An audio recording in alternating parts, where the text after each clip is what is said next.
So, how do you shift your mindset from attracting money to making impact that then attracts money? Because when you have these two, there's a big difference between going out and just trying to attract money and then going out and actually trying to make an impact that then attracts money. And I had these completely switched. And I don't like holding this. I'm going to put this down here. I had these completely switched, to be completely honest, and it was it caused a lot of strife within my business later on when I found out that I did have these completely wrong. So in 2024, when I started my concrete company, I did it for one reason and one reason only, and that was to acquire money. I just wanted to prove to myself that I can turn this marketing company that I was running to a local concrete guy. I shouldn't say guy, it was multiple guys because I kept going through concrete guys after concrete guys after concrete guys in my local area that didn't fit the bill in terms of what I was looking for to grow with a company as far as my marketing company. And I told myself, I'm bringing the leads all in house and I'm going to prove to myself that I can turn these leads into paying customers and I'm going to make some freaking money doing it. And that's the only reason I went into business. And I was humbled right away, got through a huge obstacle my way. And it's really funny because I shouldn't even say funny, but it's one of those moments where you don't look back on it until later on and you're like, wow, that obstacle got through my way. He turned it into an opportunity. And that's kind of where I'm at today because my very first project, $35,000 project, it went completely south. I ended up losing money on it. I ended up getting subpoenaed, had to go to court a year, or I shouldn't say court, I had to go to mediation a year later. Luckily, didn't go to court. It was just a huge crack that I honestly never thought that I would even come across in business, and it humbled me. And after that moment, I took a step back, and I could have paused the business. I could have said, you know what? No, that $5,000 that I invested into a mentor and a coach to learn the ins and outs of the concrete industry so I could profit year one could have been wasted. I could have said, nope, I'm not moving forward. I don't care. I am done. That was my very first project, and that was enough for me. But instead, I chugged along through the entire year, and I ended up closing a really good amount of jobs. It was 11K jobs. It was another 27K job, a little over 30K job, and I was consistently closing these jobs. And the reason, as I reflect on it, the reason that I was able to close these jobs is because I had my vision actually in line with where I wanted to go in life. It wasn't just about acquiring money. It was more about, okay, I need to impact, meaning I need to put these customers first, which I was, of course. I'm making things right with the customer when projects go wrong, but my mindset should not be about just acquiring money. It should be about impacting. It should be about giving money. Okay, I want to close this job because I want to make good money, but also I want to impact other people. I want to tithe. I want to tithe 10%. I want to tithe over 10% because my family is acquiring so much money. We're profiting so much that now I can give it away. And my mindset completely shifted after I had that fallout with my very first project. And as I sit back and I reflected myself, I'm like, wow, I am not the only person who's been in this situation.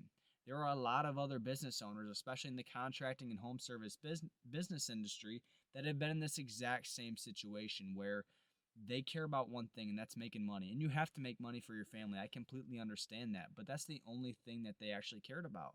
And I was in the exact same position. I'm like, what if we stop caring only about money and we care more about the impact that we're leaving on our customers and our local community?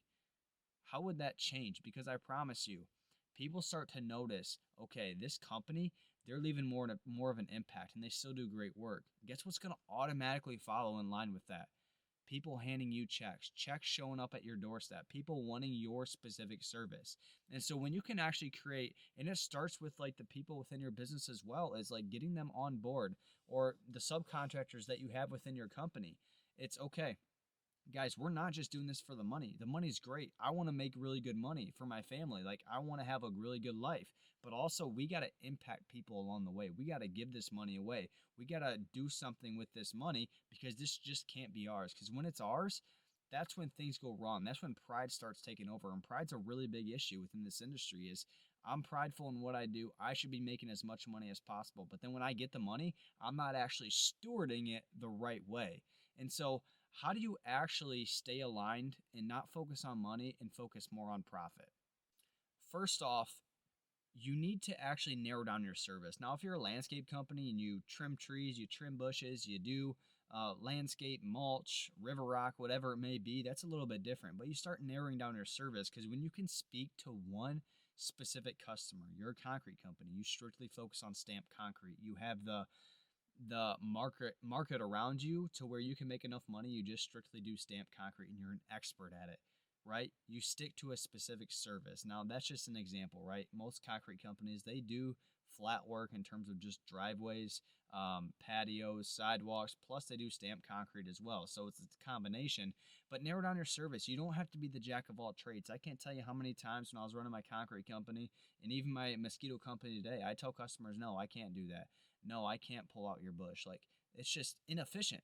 Like, how am I actually going to be able to service you to the best of my ability if I tell you I can do everything? If I can do everything, that means I'm not an expert at anything. And I'm not saying that you're an expert at your specific field, because if you're an expert in my eyes, then guess what you are? You're all knowing. There's always room to grow. But when you tell people that you do practically everything, you pretty much do nothing. You're an expert in nothing. So narrow down your specific service. Number two, quit actually forcing the sale.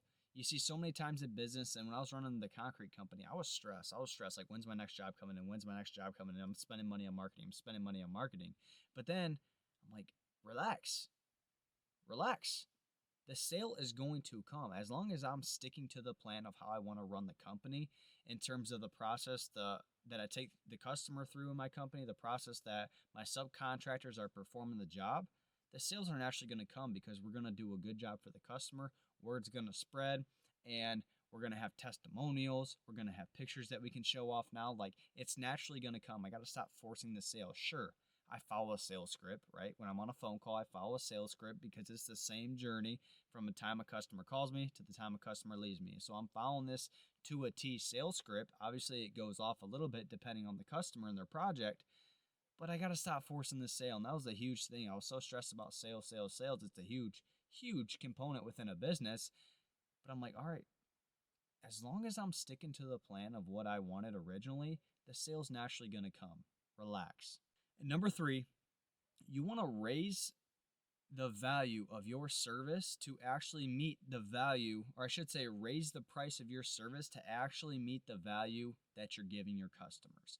You see, when you're actually raising your price, what this allows you to do and what this puts in your mind is, okay, I'm a premium company. I'm the most expensive company in my market, or I'm one of the most expensive companies in my market.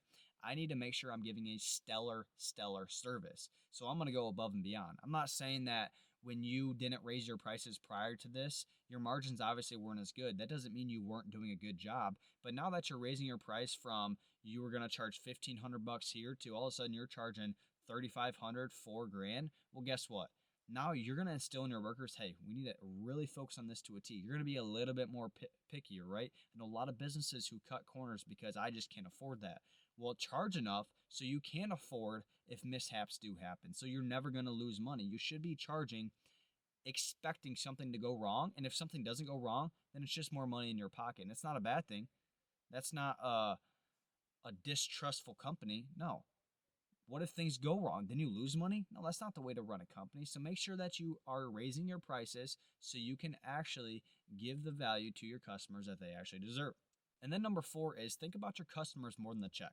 It kind of goes hand in hand with how I started out this video is when you create impact, checks will automatically follow. When you focus on the customer first and, okay, how can I serve the customer? How can I serve the customer? Checks are going to follow. It doesn't mean there's going to be customers that don't pay or get angry and refuse to pay. That's just business, right? Sometimes you just come across bad apples. But when you focus on the customer above collecting that check, I promise you, checks are naturally going to follow. And then number five, and this is personally my favorite, building your foundation on Christ. That's something that I didn't do going into my concrete company. I never focused on when I started my mosquito company or when I bought my mosquito company. And really, that's why God has instilled this inside of me, is why this contracting and home service industry needs to change, is because so many people are far, far from actually stepping into a relationship with God, or they claim Christ, they claim they're a Christian, but yet they're not actually in the arena. What do I mean by in the arena? They're not going to church. They're not leading their family down the right path. They care more about work than they actually do prioritizing their marriage or their kids. I'm telling you, Your marriage sets an example for how your kids live beyond you. If you don't want your kids to grow up the same way you do, guess what? Fix your marriage, because they are literally nitpicking everything. Whether they say it or not, they're sponges. They're absorbing it. So how can we set that foundation? You set it by building it on Christ. And this is just from personal experience. And I'm telling you, if you've never experienced Jesus Christ in your life, it is a huge transformation. You need to get around people who are in the Word on a daily basis, who are living life through Jesus Christ. They've built their family, their foundation on Jesus Christ. It's just different. I'm telling you, I've been around people who have been around people in the contracting and home service industry, have hung around them their whole entire life. And they're like, you know what? I need to change. It's been 30 years and I need to change. And then all of a sudden they step into a group with Christian men and they're like, what in the world? This is what I was missing out on. I realize that the people I was once hanging out with are leading me astray. And now I'm with this group. I feel convicted. And that conviction isn't a bad thing. That means I need to step in the right path. And even people who are walking with Christ, they still feel convicted. And that's exactly why I've started this consulting business, is because the home service industry needs to change. You need to make money. You need to profit. We can do that by running ads, but at the same time, let's actually live a life for God. Let's change our life. Let's change our family tree, because I promise you, when you start impacting rather than focusing on profit, or I shouldn't say profit, on making money, like you focus on impact more than actually making money, profit, I guess I can say profit, then I'm telling you, especially when you have that foundation in Christ, you just know things are going to be taken care of and everything's going to work out in the end. It sounds crazy. I'm telling you, it sounds absolutely crazy, but there are so many different experiences in my young life and in my marriage that I'm already seeing God, and I don't see him till like a year later. I'm like, oh, wow, God really had our back in that situation. When we paid off $70,000 of debt in 9 months, wow, we were living poor and God still had our back. We still had a house mortgage to pay and God still had our back. And I'm telling you, when you actually focus on, okay, how can I serve people? How can I actually give to this person? How can I make sure this customer feels like he's a priority, like she's a priority? Things are naturally going to fall into place. You're going to be able to pay the bills. You're going to have plenty of money left over to live a life that you want to live for your family. So let's start impacting more people. Let's start leaving an impact on our local community. Let's start impacting our families. Let's actually set an example and be a leader for our families. And they can stand back and be like, wow, this is a different person. This is a different person.